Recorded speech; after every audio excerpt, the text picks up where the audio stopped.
Hi, everyone. Thanks for joining the Residential Contractor and Inspector Training. I'm Courtney Anderson with Denver's Office of Climate Action, Sustainability, and Resiliency. This is our first training in the Residential Contractor and Inspector Training Series. The other one is next week. And these were developed with our partners in community planning and development. So let's get started by jumping into the translation slide. Or the interpretation slide. So this will be available in both English and Spanish. So when you see it available, please click on the interpretation icon at the bottom of the Zoom window and choose either English or Spanish. I'm going to hand it off to Hector, our interpreter today, to say this again in Spanish. Thank you. Esta sesión está disponible en inglés y español. Haga clic en el icono Interpretación en la parte inferior de la ventana de Zoom y elija inglés o español.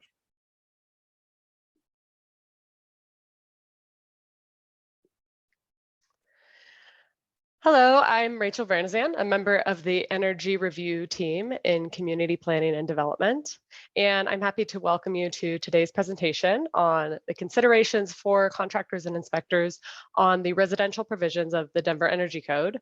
This training will run about an hour. So after our prepared material, we will reserve some time to answer your questions.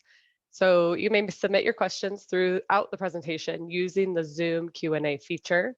We will use the Q&A feature to respond directly to some questions during the presentation and hold some more complex questions to answer live at the end. Questions about residential permitting that are not specific to the Energy Code may be emailed to residentialpermits@denvergov.org.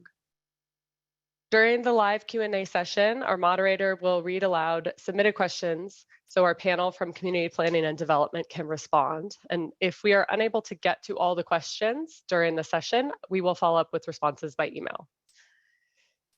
So this presentation will be recorded and posted to our website, along with the other trainings in this 10-part series on the Denver Energy Code.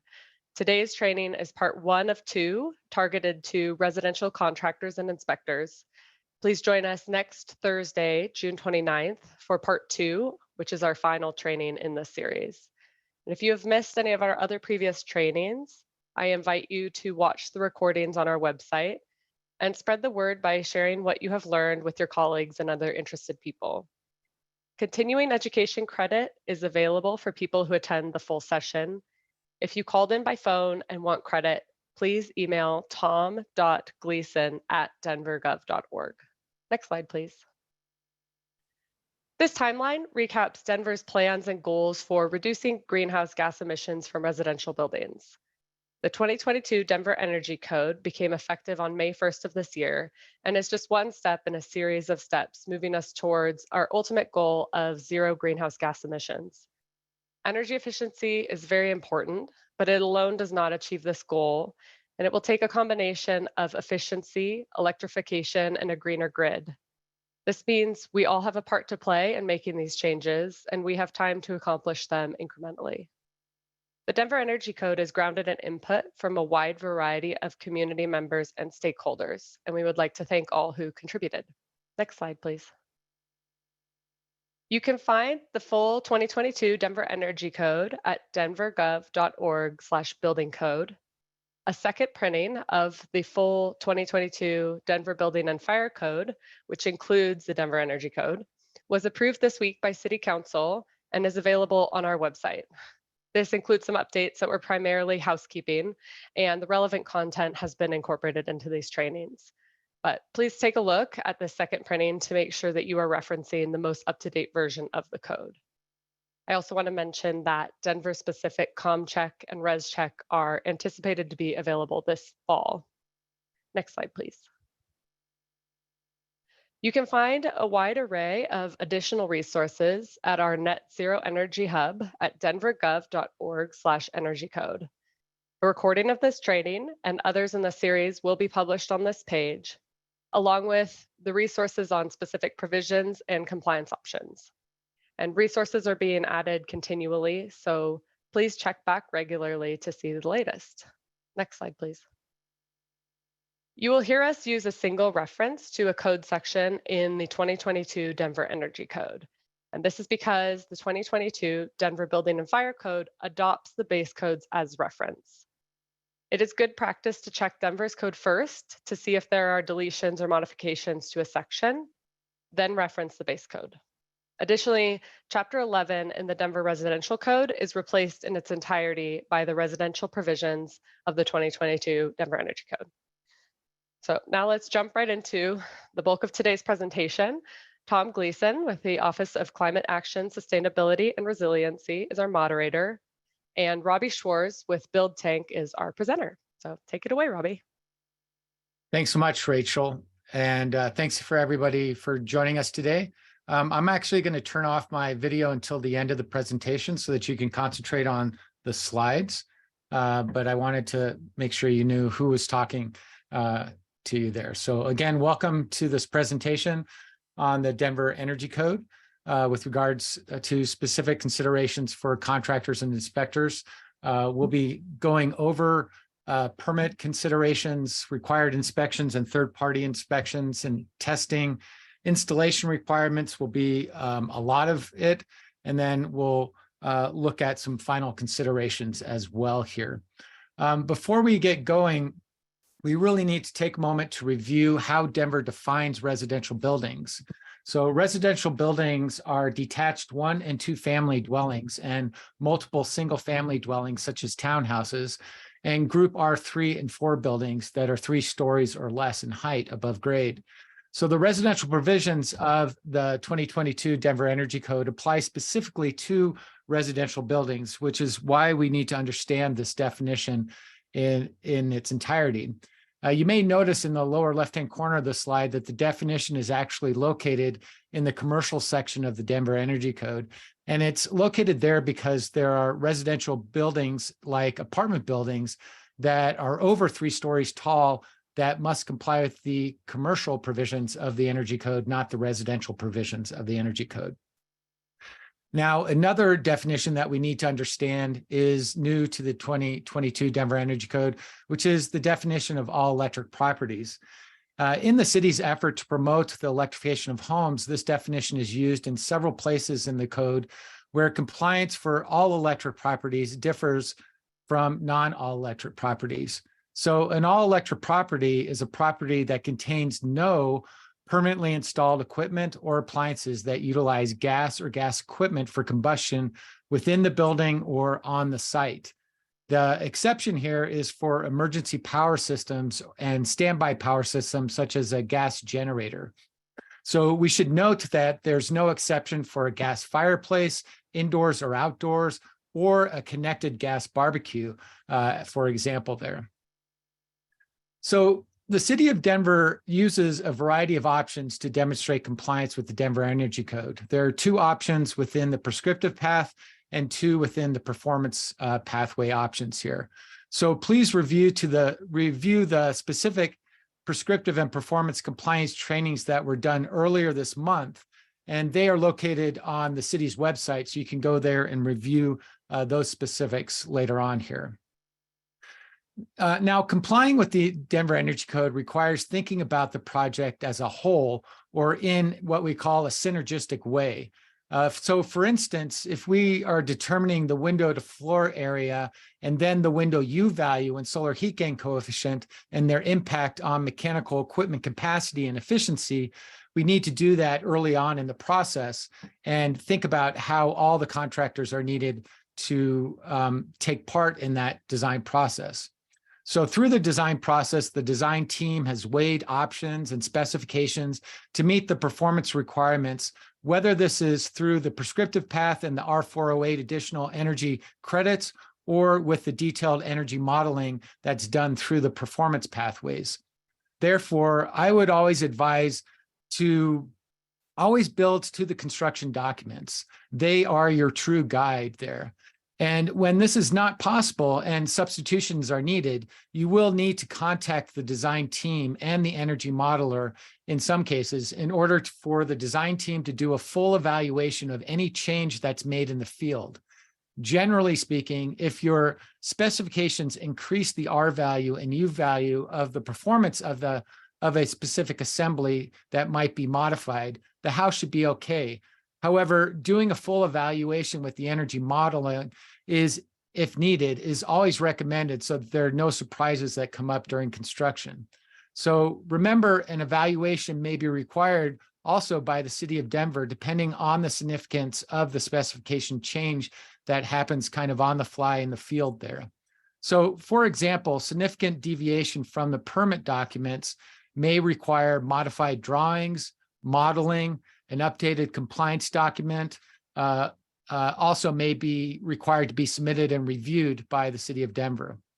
We'll cover this in greater detail in the Contractor Inspector Training Session 2 that happens next week as we dive into the prescriptive path and the R408 additional energy efficiency credits and the performance path that includes the detailed energy modeling there. We also reviewed the submittal requirements in previous trainings that are now available on the city's website. So be sure to review and use the Energy Code checklist and the information that is required to be on the construction documents while you're building the house there.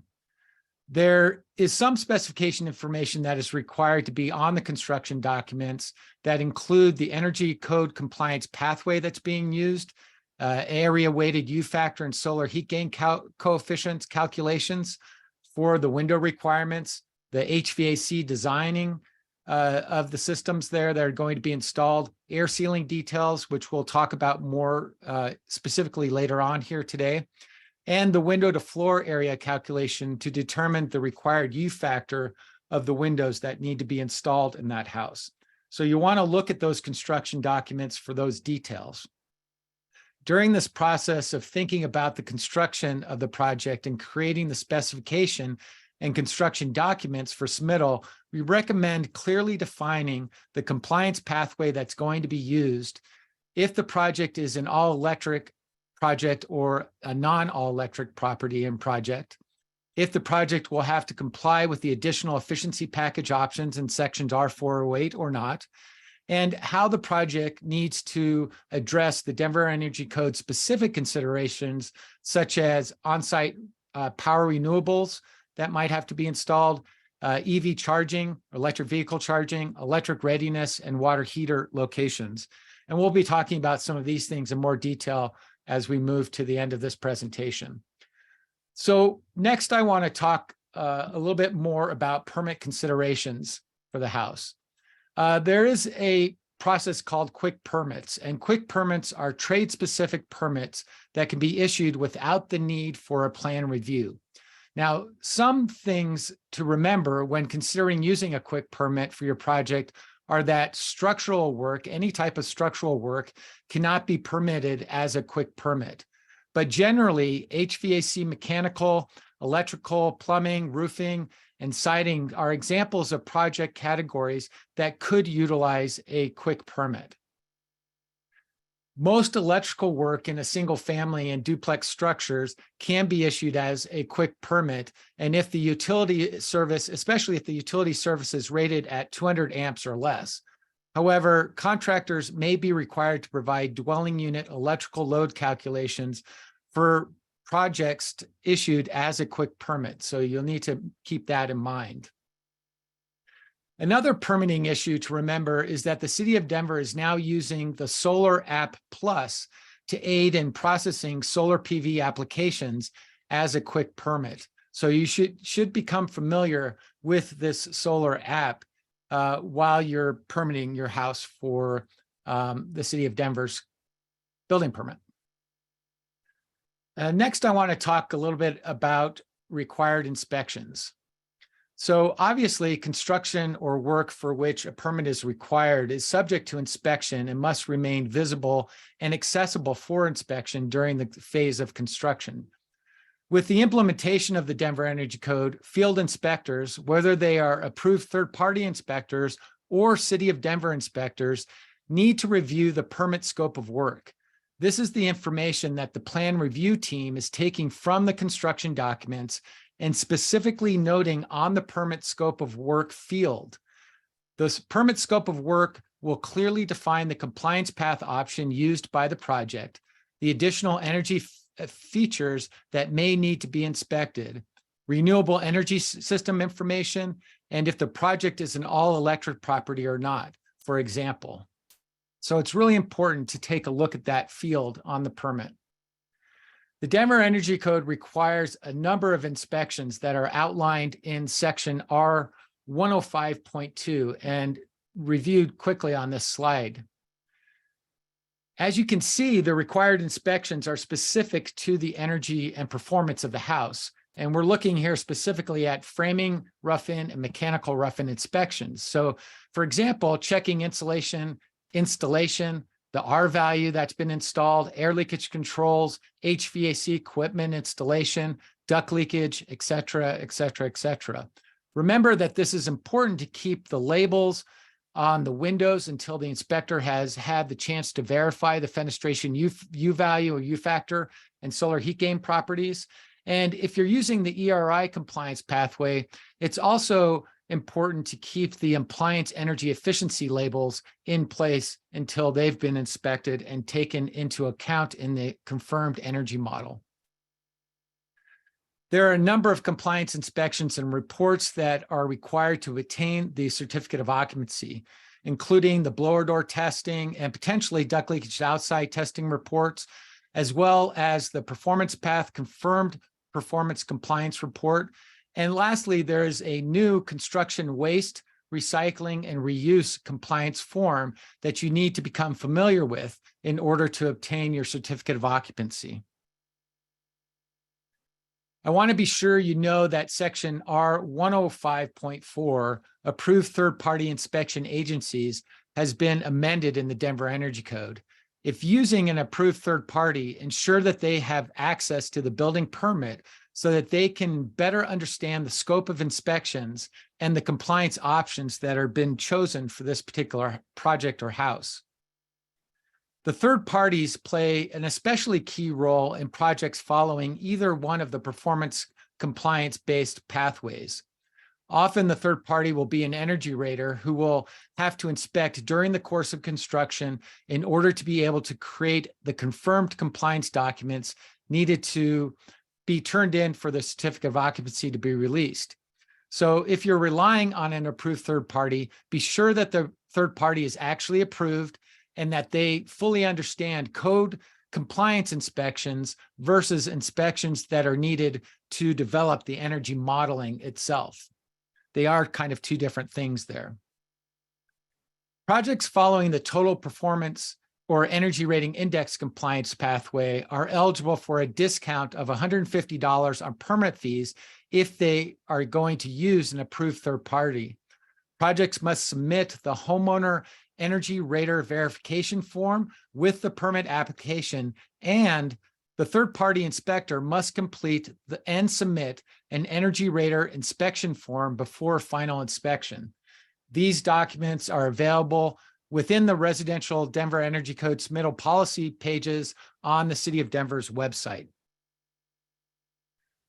Okay, next we're going to review some of the required testing that's needed in the house. The Denver Energy Code requires testing and reporting for building thermal envelope air leakage, total duct leakage testing, and depending on the compliance pathway, potentially duct leakage to outside testing as well. And new to the IECC is a requirement to test and measure ventilation flow as well. So we will talk a little bit about that. So first, let's begin with air leakage or blower door testing. The air leakage rate cannot exceed 3 air changes per hour or 0.16 CFM per square foot of dwelling enclosure area. Now, the 0.16 CFM per square foot of dwelling unit enclosure areas is just another means of representing the air leakage rate of that house. So don't be scared off by that.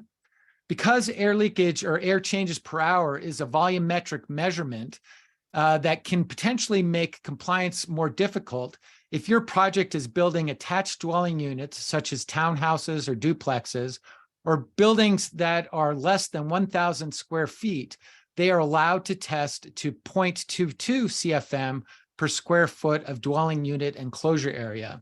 So in essence, they're allowed to be a little bit more leaky and use a different metric that isn't a volumetric metric in that measurement in order to ensure that they're meeting the requirements of the code. New to the Denver Energy Code is the fact that ducts must be tested regardless of where they are located. In all other preceding codes, the ducts only needed to be tested when they're located outside the building envelope. Now the ducts must be tested regardless of where they are located, and they cannot leak more than 4 CFM per 100 square feet of conditioned floor area, which is about 80 CFM total for a house that's 200 square feet. I'm sorry, 2,000 square feet.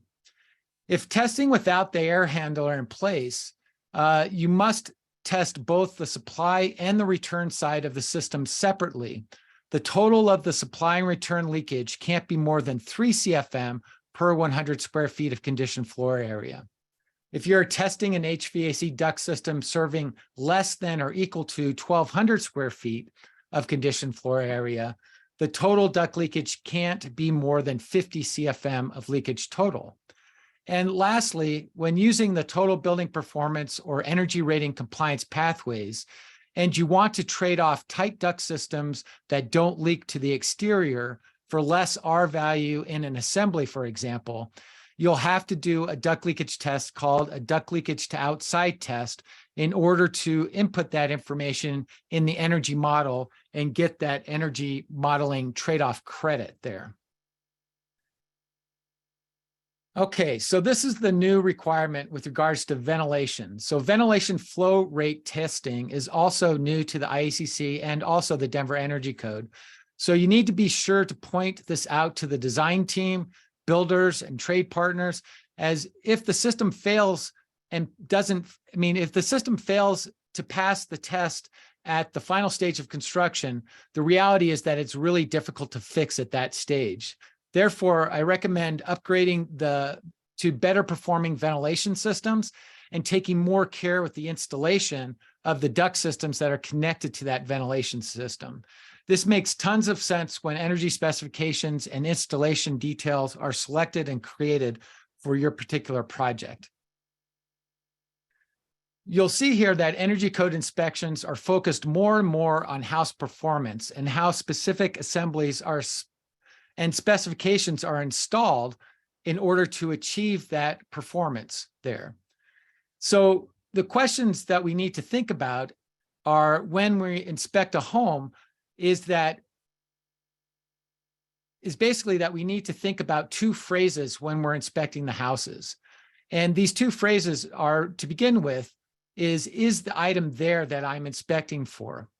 So this idea of is it there means that when the energy specification has actually been installed. And we need to follow up and then say, we have to ask basically, is it been installed in such a way that it works and performs as expected? So does it work? So in this slide, you see that we have a bath fan installed. So we're answering that first question, is it there? Yes, the bath fan has been installed. But the second question here, does it actually work? We can see that the duct has been tied in a knot in its pathway from the fan housing to the exterior, and it's not going to be able to push the required CFM of air there. So if we ask these simple inspection questions as we look at the building, we can quickly be able to see what has been done correctly and what hasn't been done correctly, and we can react to that at the point of time of the inspection rather than afterwards. Okay, we're going to begin to talk about the building thermal envelope and requirements for the building thermal envelope. From an energy code perspective, if you look at the definitions of building thermal envelope, air barrier, or continuous air barrier, you'll see that the code looks at these foundational building science components as assemblies. And as assemblies of things, they come together to create separation between conditioned space and unconditioned space. These assemblies help us create control and predictability of airflow, heat flow, and moisture flow throughout our building. So the energy code goes further to require a depiction of the building thermal envelope, which means that during inspection, you will be asking if you want a particular component or an assembly to be inside or outside the building thermal envelope. And once we know where it should be, we can determine how to build a code compliant assembly that's going to perform. The code goes even further to focus on continuity of the primary interior and exterior air barrier systems, drywall on the inside and exterior sheathing on the outside. Whether the continuity of the assembly is broken or is missing, the energy code calls out for a supplemental air barrier. So wherever that continuity is missing again, the code is calling out for a supplemental air barrier. That can be on the inside or the outside. So you can think about thermoply, for example, being installed behind a tub on an exterior wall, or sheathing an attic knee wall on the attic side of that knee wall as examples of that concept there.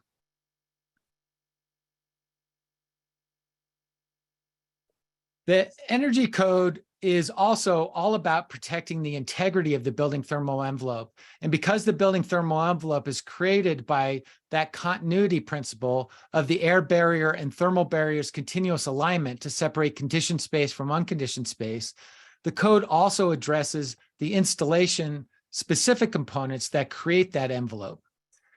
In this case, the code language is requiring that the insulation certificate be left immediately after the installation by the installer when any blown or blanket material is installed that does not have an insulation R value mark printed clearly on it. This certificate of the R value of the material being installed is important to look for because there's really no other means to truly know the R value or determine how the installed R value relates to what has been proposed in the proposed design that was submitted for the building permit there.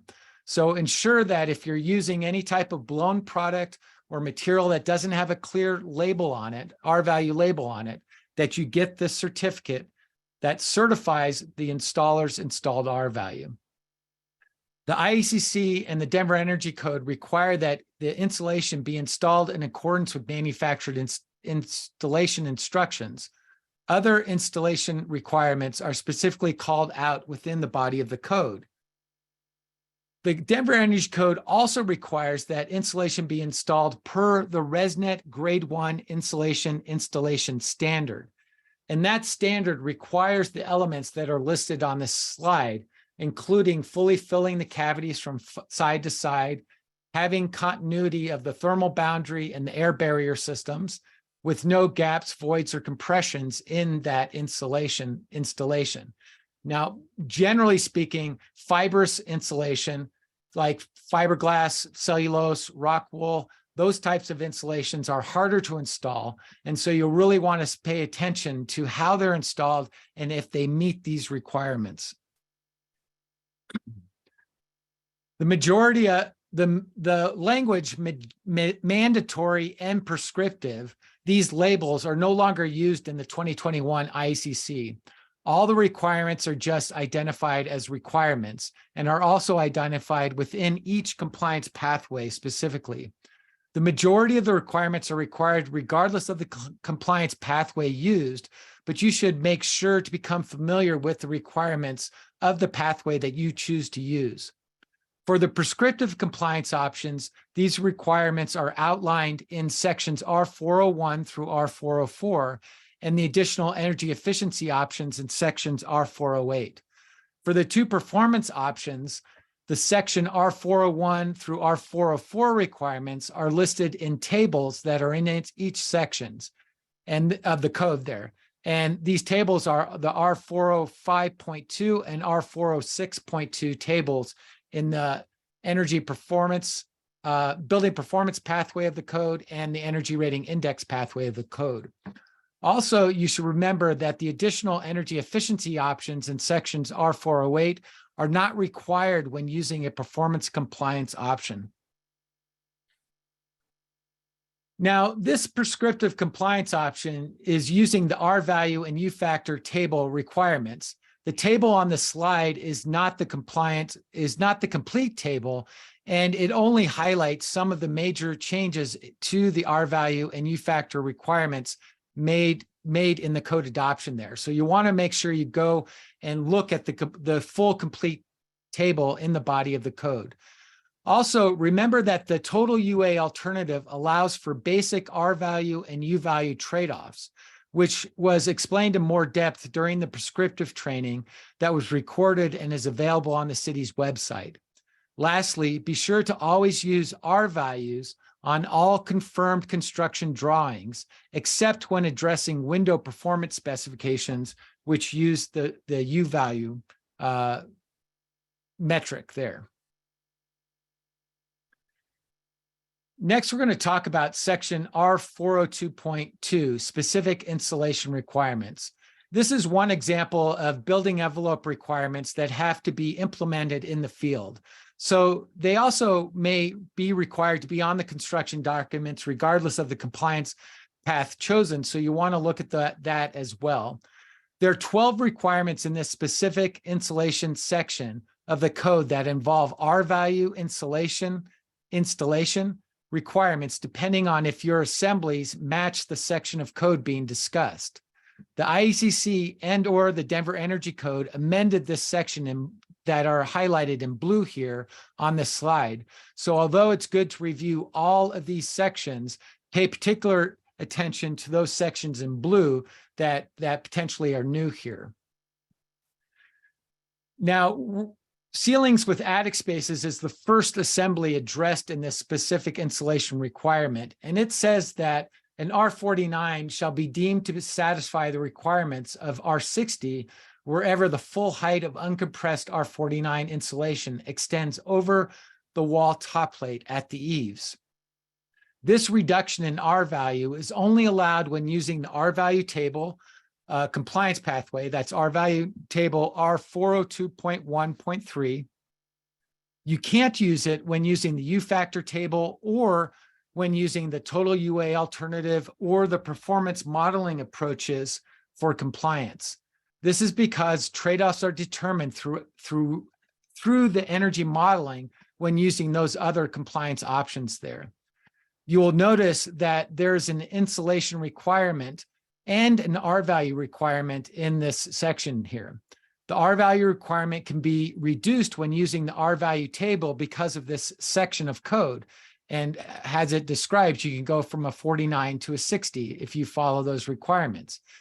And that R value can also be reduced through trade-offs when using an energy modeling approach. The installation of installed insulation, however, over the top plate is required regardless of the R value that's going to be installed.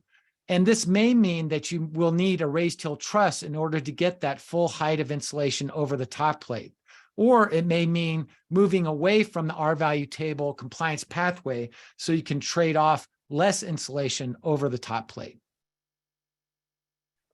Now, the main thing that's new with regards to the installation of attic eave baffles is that regardless of the eave venting system, if it's installed continuously or if it's a skip venting system, the baffles themselves must be installed continuously to prevent attic insulation wind washing.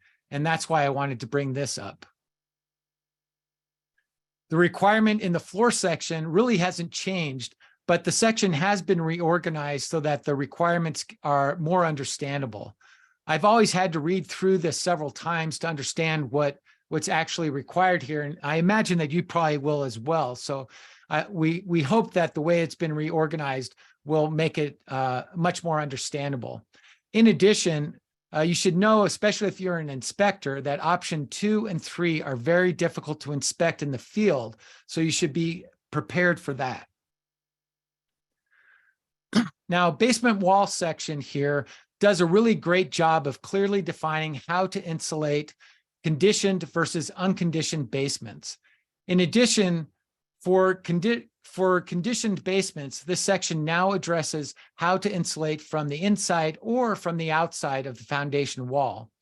Also, the allowed R value of the installed insulation now tracks the compliance pathway used rather than the prescriptive R value table requirements there. And crawl space section here addresses vented versus unvented crawl spaces. Insulation can be installed in the floor system or now on the inside or the outside of the foundation wall, depending on the type of crawl space you're building. Also, again, the allowed R value of the installed insulation tracks the compliance pathway used rather than the prescriptive R value table. And in our climate zone 5, conditioned crawl spaces are generally recommended, and this section continues to outline the best required installation practices to carry out that conditioned crawl space design. An area weighted average of all the windows in the house may be used to satisfy the U factor and solar heat gain requirements of the Denver Energy Code. This fenestration section of the code outlines all the requirements for glass in windows and doors. So this is another section that should be reviewed. Now moving to a completely different section that's still within the building thermal envelope is this air barrier, air sealing, and insulation installation table. It includes the requirements, if understood well, that will ensure that the home is able to meet the air leakage blower door testing requirements that we reviewed earlier. The table is set up with the assembly components listed down the left column here. The slide's just showing one of several components in several lines of the table.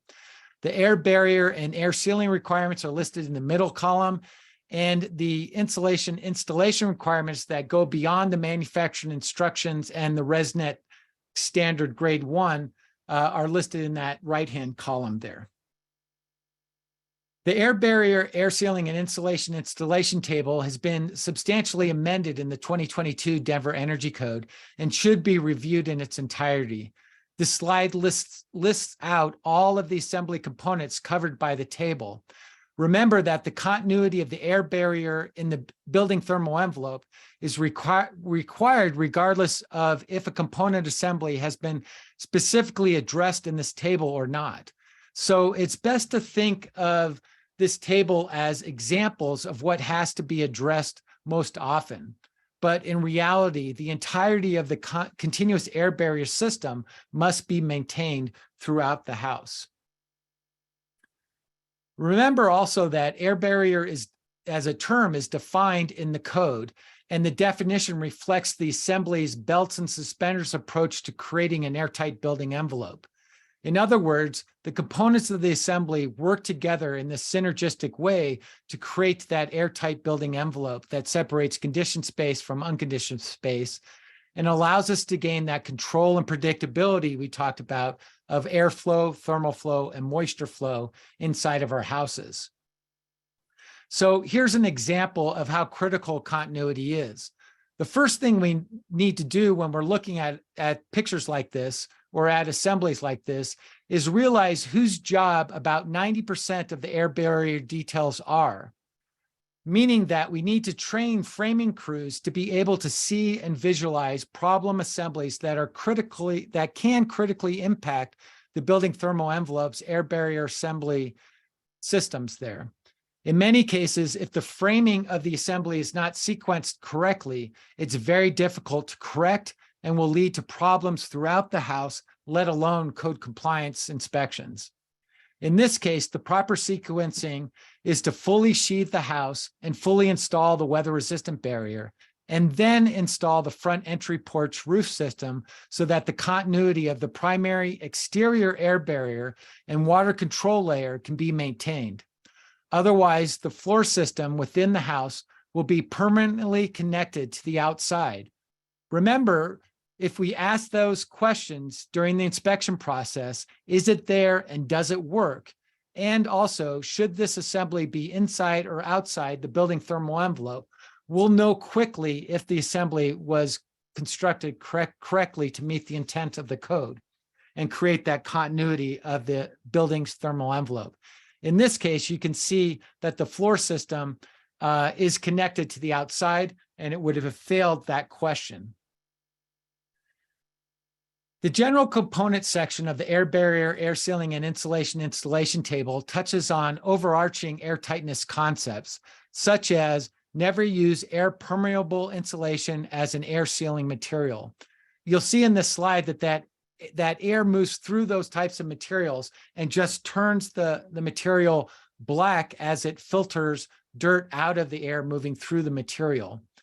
Sometimes you get a clue that trade partners, builders, architects, inspectors don't really understand what the building material can do and what it can't do.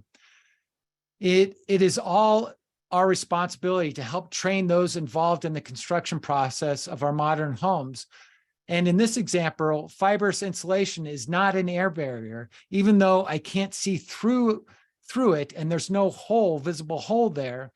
And even though additional foam has been installed around the edges of this fibrous insulation, it is not meeting the requirements of the code. It is not stopping air from moving through it. It is not helping to create an airtight building thermal envelope there. And this, again, gives you an idea that the contractor who installed it and potentially inspected it, the builder or architect that spec'd it, don't really understand what the materials can do and can't do. I'm going to go into a little bit more depth on a couple of components in this table here, starting with ceiling and attics here. You can see how it's broken up in its air barrier criteria, air sealing criteria, and its insulation criteria here. So drop ceilings can ultimately be detrimental to the performance of the house because they can connect the ventilated attic directly to the conditioned living space in the house. To create a clear boundary condition, we have to bring the drop ceiling into the building thermal envelope by installing an air barrier to the bottom cord of the truss in this example and to the exterior wall that's been insulated. And that's clearly defined by the blue line in this slide on the right-hand side depiction here. So when we're talking about sequencing and working with builders and framers specifically in installing 90% of the air barrier systems, it's all about sequencing. So if we install the air barrier to the exterior wall and we install an air barrier on the bottom quarter of the truss and then do the overframing for the drop ceiling, that brings the entirety of that drop ceiling into the conditioned space of the house. Therefore, we can insulate over the top of the drop ceiling and make that assembly work and bring that insulation all the way over the top plate that we talked about before. Another assembly that we need to talk about, because there's lots of complexity going on here, is the above grade wall sections. And where leakage happens most often are where different materials join together here. So we see that in the above grade wall sections that the table often focuses on low side and high side holes because of what we call stack effect or pressure differences that are created by air that warms. So first and foremost, sill seal is a capillary break type material. It's also a secondary air sealing material that often doesn't really perform well for air sealing purposes because concrete sills are not completely level or flat. Therefore, we are required by the Energy Code to seal the rim joist, which is the low side hole where air is coming into the house. And then we'll see here in a second, we're also required to seal all of the high side holes where air is leaving the house. In this particular case, the code is telling us to seal the rim board to the subfloor, the rim board to the sill plate, and also the sill plate to the foundation connection. And that would be in addition to any sill seal that is acting as the capillary break between the foundation and the framing materials there. So those three areas are crucial. An example of a high side hole is the junction of the top plate and drywall adjacent to the unconditioned space, such as a ventilated attic space here. This junction is required to be air sealed, and you can gasket that junction with a material such as sill seal, which actually works quite well in this application because the stud that you're sealing the drywall against to is quite flat and straight. You could also use an acoustical caulk, which remains flexible over time. But we have to remember is that all top plates on interior uninsulated walls and also on exterior insulated walls have to be sealed. So that drywall top plate connection has to be sealed on all of those walls. And you can see some examples of that sealing in this slide here. And air leakage occurs where materials come together, as I said before. So we also have to seal the junction of the bottom plate to the subfloor as well. Attic knee walls are defined as separating conditioned space from unconditioned ventilated attic spaces. They are true exterior walls, and they should be built like an exterior walls. However, sometimes they're difficult assemblies to recognize during construction, but they are always the responsibility of the framer, again, to ensure that it's framed correctly with the proper air barrier details. And when we talk about sequencing it, the framers must sequence the construction of the knee wall to ensure that the wall has a top plate, that each cavity has bottom plates, that there's side studs that are installed, and that those side studs are at least 3.5 inches deep to receive the insulation. If they're 3.5 inches deep, you can't use the R-value table compliance method here because these are exterior walls, and the R-value table requires insulation that would fit in a 5.5 inch cavity versus a 3.5 inch cavity here. So if you're defining the knee wall with a 3.5 inch depth cavity, you're going to have to change your compliance pathway to be able to trade off less insulation in the knee wall than would normally be installed in a true exterior wall. The other thing that we need from an air barrier perspective is the attic side sheathing here. That's number 4.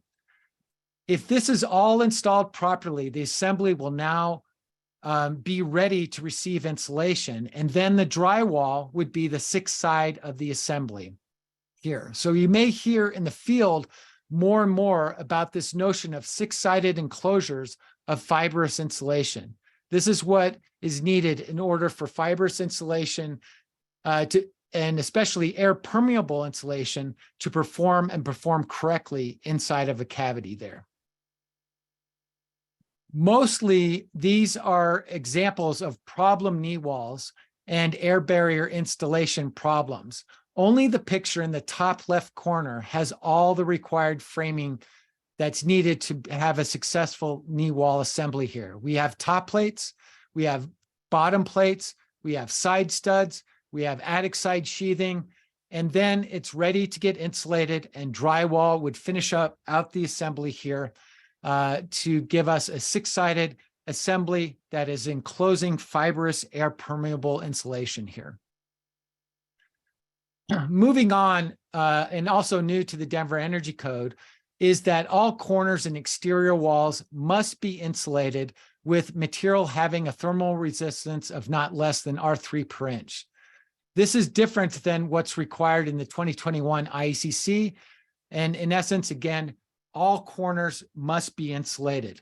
And this includes corners where interior walls meet exterior walls. And here's 2 examples of how to frame that connection of an interior wall to an exterior wall. Also new to the Denver Energy Code is that headers on exterior walls must be insulated to an R5. Again, this is different than what's required in the 2021 IECC. The Denver Energy Code requires that headers are insulated to an R5. Therefore, we need to make sure that the engineers, architects, and framers understand that this is a requirement. Some other air sealing requirements are that all penetrations through the building thermal envelope have to be sealed. For outlets themselves, you can create an airtight outlet or use a NEMA-approved airtight outlet. You can create an airtight outlet by using some expanding foam on the back side of it, for example. However, outlets, bath fans, and other penetrations through the building thermal envelope also need to be air sealed to the drywall that they are penetrating here. HVA supply and return boots have to be sealed to the surface that they are penetrating, regardless of if they are penetrating the building thermal envelope or not. And that's new to the Energy Code. This is different than, again, what's required in the 2021 IECC. Common walls are the last thing that we're going to talk about here. Common walls are often gypsum, shaft liner area separation walls. like those found in townhouses and duplexes, and they often leak twice as much as homes that are twice as big. Common walls are new to the Denver Energy Code to address this air leakage issue that's unique to them. I want to point out that all of the 5 UL listed gypsum shaft liner air separation wall manufacturers now allow air sealing within these listed assemblies. So you want to make sure that you review the specific BXUV guides for these assemblies that you use in your project. In those assemblies, you'll learn about the air sealing details that will better ensure that townhomes and duplexes pass their air leakage testing. And here are some examples of that air sealing that's allowed in those specific assemblies and are listed out in those BXUV guides. Okay, so next we're going to finish out here on some of the specific requirements in the code for mechanical systems and some of the other systems there. There are mechanical requirements that have to be met regardless of the compliance pathway shown here. So remember, go to those specific compliance pathways to determine what those requirements are there. As an example, the Denver Energy Code specific mechanical requirement is that natural gas systems and equipment listed on this slide are not permitted to have continuous burning pilot lights installed. So you want to make sure that those appliances have an electronic pilot light. In addition, the air handler or furnace portion of an HVAC system is now required to be installed completely within the conditioned space of the home. Another new requirement specific to the Denver Energy Code. In addition, supply and return air ducts located in unconditioned attics or ceiling spaces must comply with all the requirements listed in section R403.3.3 of the Denver Energy Code here. And it details out how to install those ducts. For ductwork to be considered inside a conditioned space, it must comply with one of the following requirements in sections R403.3, ducts buried within ceiling insulation. This is most important when using the performance compliance option, because if the duct is located inside the conditioned space, its location could be used as a trade-off credit there. So you want to keep that in mind if you're using a performance compliance option. Also, ductwork located within an insulated floor assembly, or on the next slide, you'll see within an insulated building thermal envelope wall cavity, it can be installed in such a way that the duct performance is performing as if it were within the conditioned space. So if the duct is installed as detailed by this code, additional trade-off credits can be obtained when using the performance compliance pathways here. This is where in the Denver Energy Code, the installation of the duct in the exterior wall is explained here. So if you install ducts in floor systems and exterior walls, you want to follow these specifications to get better performance, but also to get some additional trade-off credit there. Now, new to the Denver Energy Code is a requirement that fossil fuel and electric resistant water heaters be located in a space with a minimum dimension of 3 by 3 by 7 feet high. And one of the additional characteristics listed on the slide here be installed. Installing a water heater in this way sets the house up for installation of a heat pump water heater and potentially for electrification in the future.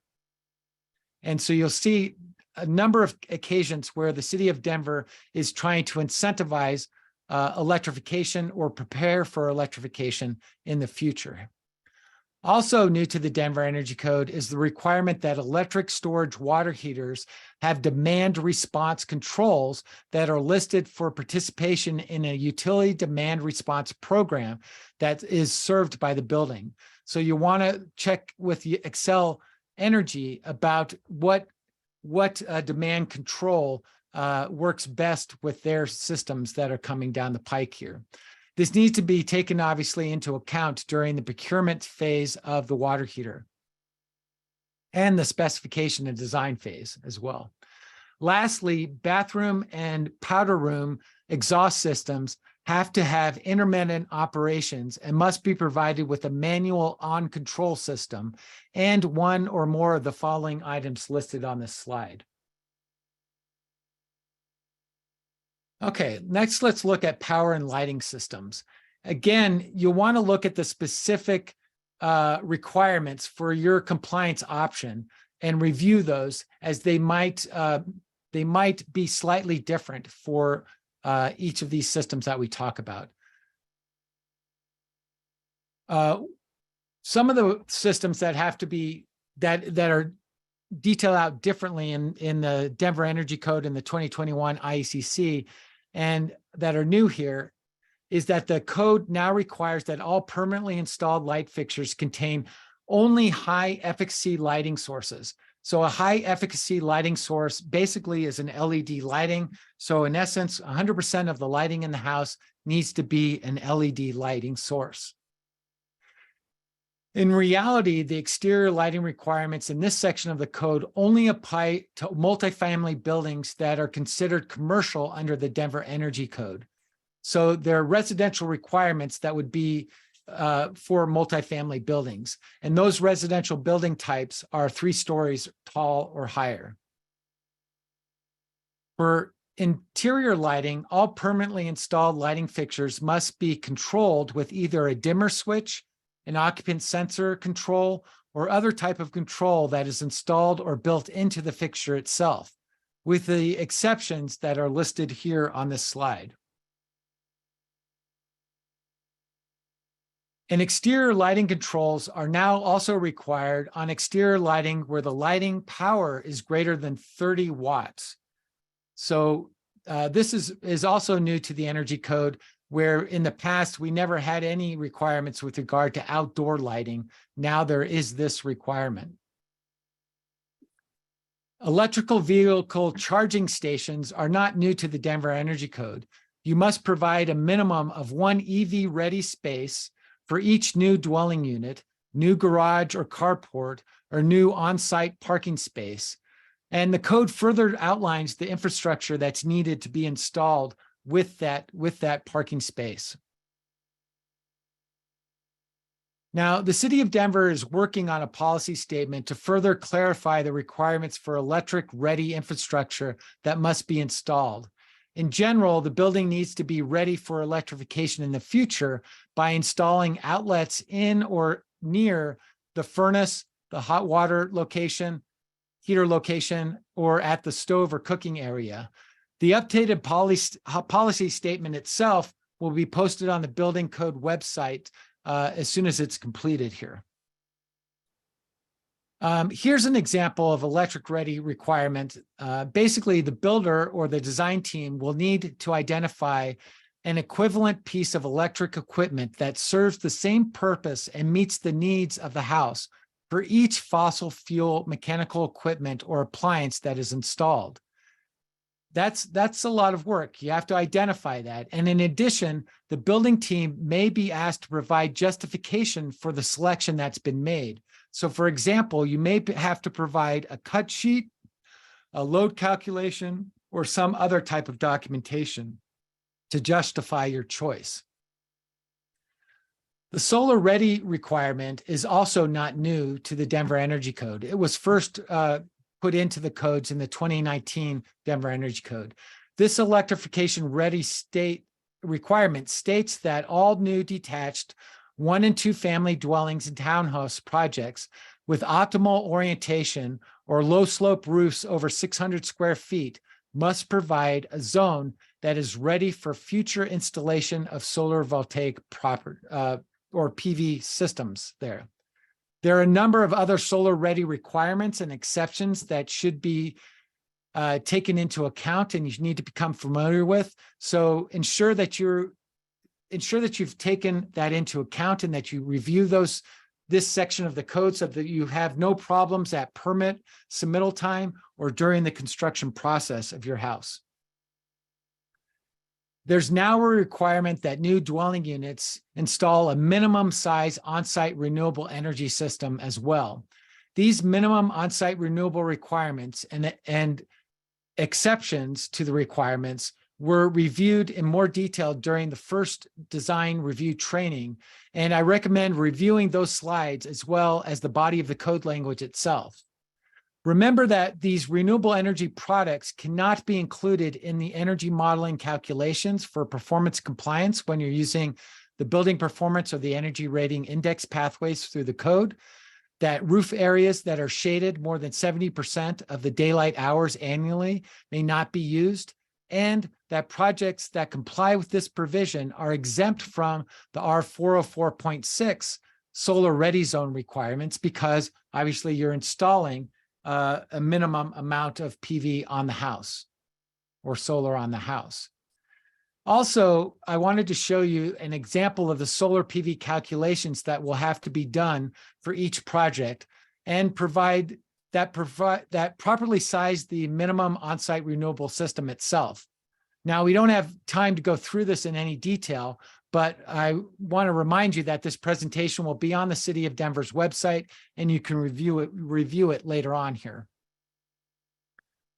Lastly, permit submittal construction documents must include the proposed renewable energy system and also provide the sizing calculations for that system.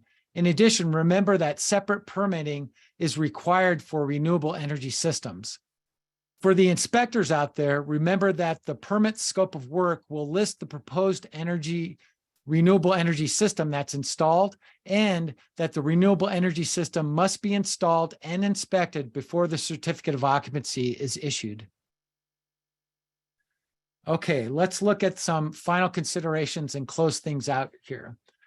Remember, Hey, Robbie, sorry to interrupt, but we are at time, so I want to be mindful of our audience.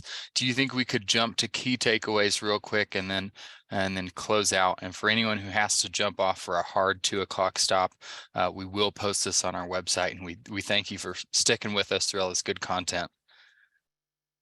okay, so the key takeaways here and in conclusion are that the energy code compliance and performance is this holistic and synergistic compliance activity that really needs to be discussed and understood early on in the construction design phase. The Denver Energy Code touches on many components and trade partners that must be coordinated and potentially trained for successful compliance here. Inspections with the Denver Energy Code focus on house performance, the idea of asking yourself the question, is it there and does it work? As well as if the assembly should be inside or outside the building thermal envelope. These questions really can help inform your inspection process and if compliance has been met or not. The installation sequencing and trade partner coordination, proper installation, and some level of understanding of the building science or the why behind the requirement are also important considerations and should be taken into account. And lastly, the Denver Energy Code includes many amendments and unique provisions. So reviewing the Energy Code before designing and beginning the construction is well worthwhile. And along those lines, I always recommend looking at the Denver Energy Code first, then reference the base code, the 2021 ICC code afterwards there. So I'm sorry that we went over time here. I'm willing, and I'm sure that the City of Denver folks are willing as well to stay on if there are some questions there, but you're also always able to go directly to the City of Denver to get questions asked. And as Tom said, this will be posted on the Denver website. And thank you very much, Robbie. There was too much good content to cover today. So we're thankful that we'll have this information that will live on forever on our website. So and it looks like folks stuck around, so you must have done something right. If there are questions we put in the chat, you can reach out to our Energy Code team, and their email is energy.review@denvergov.org, and that's in the chat. And then check out our denvergov.org/energy code website. We will notify everyone via email once the presentation and recording is posted there. So if you are searching the website and don't see it, hang tight. We are going to get that up as soon as possible. So thanks for being with us today. We're back for one more presentation next week, and wish everyone a great rest of your day.